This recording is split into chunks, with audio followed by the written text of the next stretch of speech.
nó nhăn tròn nó hay nữa nè, nó đang nhăn cái gì nữa.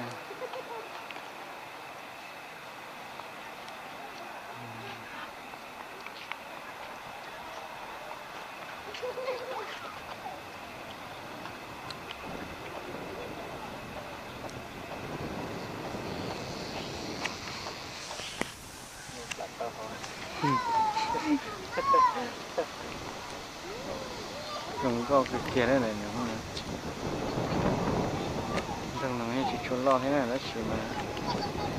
chế cái thứ đồ này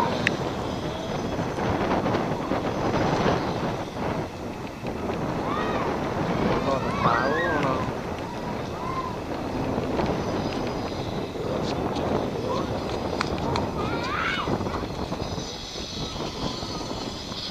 tụi nó nói do lo cái tổng này của tờ số trong tổng như thế cứ lo thì chẳng có cái nào lúc chịu mong cho mong cho sáu nè trong gì nữa xe cần cầu nè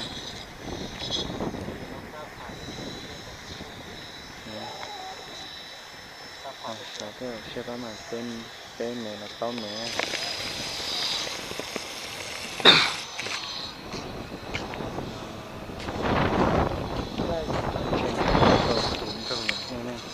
có chỗ nè, tao tiệt nha,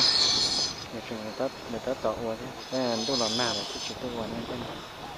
trong mình rồi nha, trong cái có chỗ rồi nha, rồi thì ta tỏ sọt đi ra rồi,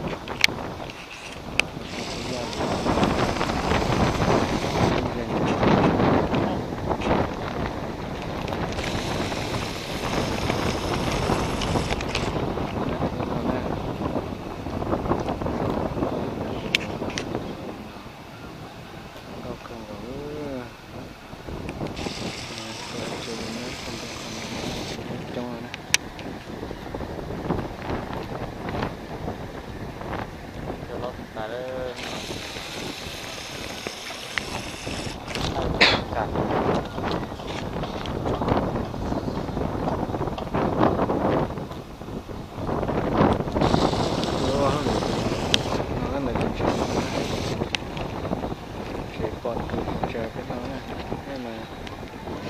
nó tỉ rồi chịu quá.